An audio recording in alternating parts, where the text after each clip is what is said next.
Vamos falar agora da mistura de egrégoras e um pouco mais do que você atrai com algumas egrégoras.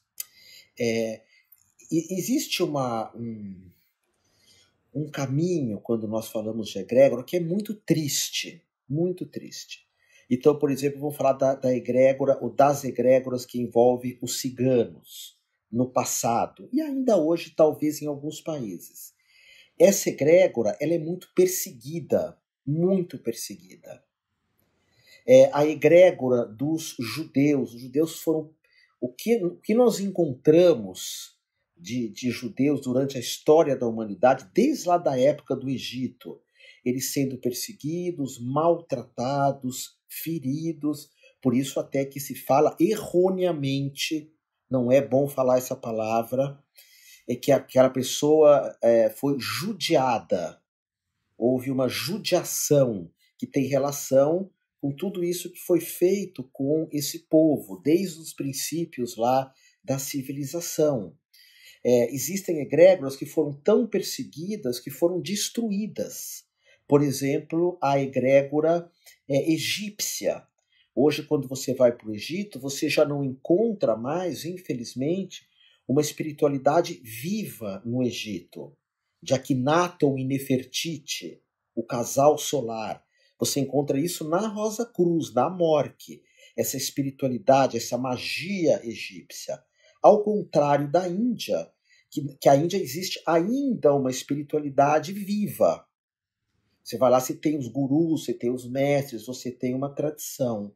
Então tem egrégoras que quando você entra, você tem que ser forte. Porque existe muita condenação, muita perseguição. Então a gente vê alguns monstros, perseguindo alguns cultos religiosos, destruindo alguns cultos religiosos. Por quê? Porque existe, infelizmente, em algumas religiões, egrégoros de destruição. De destruição. Tem uma religião específica, um caminho espiritual específico, que ele é altamente destrutivo. Ele vai contra tudo o tempo todo. E tem egrégoras que são extremamente amorosas. Os primeiros cristãos eram extremamente amorosos. Eles traziam essa energia. Então existem essas duas egrégoras. Existe uma que vai corromper, inclusive, o mundo animal, a ecologia, a natureza, que vai destruir tudo. Existe uma outra que vai preservar tudo isso, como, por exemplo, a egrégora xamânica. Normalmente, se você vai para o xamanismo, você vai estar ligado à medicina da floresta, você vai se ligar aos animais de poder, vai ser que nem meu irmão Léo Artesi, que é um ultra ativista do vegetarianismo, do vegano, porque o xamanismo traz essa pegada, a ayahuasca traz essa pegada. Então, a gente tem que perceber muito isso, que algumas tradições são muito combatidas. É que como nós estamos aqui no Brasil, a gente nem vê tanto isso. Tá? Mas, por exemplo, a egrégora indígena. Quando Portugal invadiu o Brasil, eu sou Otávio Leal, português, muito português. O português ele não tem uma tradição bélica. E normalmente o português não faz as coisas tão bem feitas como os ingleses. Os ingleses têm uma tradição bélica fortíssima. E o inglês faz as coisas muito bem feitas. Muito bem feitas. O bom e o ruim. Quando a Inglaterra invade, quando os ingleses invadem a América do Norte, eles matam todos os índios. Porque eram egrégoras diferentes, não sobrou um para contar a história. Modo de dizer. Quando os portugueses vêm para cá, muitas tradições indígenas ainda existem, ainda são perseguidas, humilhadas, diminuídas. Vem aqueles cafajestes, como diz lá o Eduardo Bueno, aqueles monstros, ele fala com a mão assim, aqueles monstros mesmo, que tenta mudar a espiritualidade do índio, tentar mudar aquela egrégora. Então existem egrégoras que vão destruir e egrégoras que vão construir. E pessoal, eu estou vendo isso muito na magia agora. Eu estou apavorado, apavorado. porque eu sou um ocultista das antigas, Demar Ramos, Newton Schultz, professor Dr. Nogueira, ciclo da comunhão do pensamento, e nós ocultistas mais ou menos se davam bem. Não estou pondo culpa em ninguém, mas eu acho que as mesmas egrégoras têm que se perdoar, têm que tentar fazer as pazes. Eu sou o cara que quero fazer as pazes. Eu acredito no perdão. Eu acredito em fazer as pazes. Eu não acredito em vingança, em punição, em castigo. Não acredito em nada disso. Mas existem egrégoras espirituais que você vai fazer o mal para o outro. E vou falar para você sair dessa egrégora, nossa, é muito difícil. Muito difícil. Se você faz qualquer coisa de ruim para alguém, essa egrégora vai te dilacerar. Dilacerar mesmo. As suas energias vão ficar todas divididas. Você olha para a cara da pessoa, e eu posso ter essa cara, você fala assim, a pessoa ela tem uma energia muito ruim, uma energia perversa. Ela fala muito palavrão, ela fala muito de vingança, ela fala muito de maldade. As palavras dela não são doces, não são doces. Quando uma egrégora ruim te pega, você é incapaz de falar a palavra amor. Incapaz. Você é incapaz de falar a palavra perdão. Nunca você vai falar isso. Nunca. Você nunca vai falar vamos fazer as pazes. Porque uma egrégora já te dominou. É como, por exemplo, a gente vê aquela egrégora. Olha, eu falei isso, quebrou meu Japamala. Comecei a falar dessas egrégoras ruins, olha, estourou meu Japamala, arrebentou. Tá vendo? Mas aqui não pega. Eu digo que eu sempre falo para a Nanda que está aqui comigo, eu destruo minha vida sozinho, ninguém consegue fazer nada de ruim para mim, porque eu já fiz o suficiente na minha infância, ou quando eu fico sofrendo pelo mundo, enfim, ou quando eu me magoo ou me fere, apesar que eu já feri, foi magoado, mas o Japamala estourou, que é um Japamala indígena de Guaraná. Então nota, se você entra nessa egrégora de maldade, de fazer coisa para o outro se dar mal, você não sai mais. Você jogou tua vida na lata do lixo. Eu fiz uma conversão numa tradição cristã de quinta categoria. Não adianta nada. Depois você volta para essa egrégora de maldade. Se você for buscar uma tradição cristã que seja muito séria. Os beneditinos, os trapistas, os cartuchos. Um ritual do outro mundo para você conseguir sair dessa egrégora da maldade. E outra coisa, eu quero falar para você uma coisa que eu vou falar disso logo em seguida aqui. Falar um pouco de a gente estar misturando algumas egrégoras, o quanto que isso pode ser legal dentro de um corpo astral nosso e quanto que isso não pode ser legal dentro de um outro corpo astral. Mas voltando, vamos imaginar que você use uma coisa que eu sempre falo que é o pior de todos, o cigarro.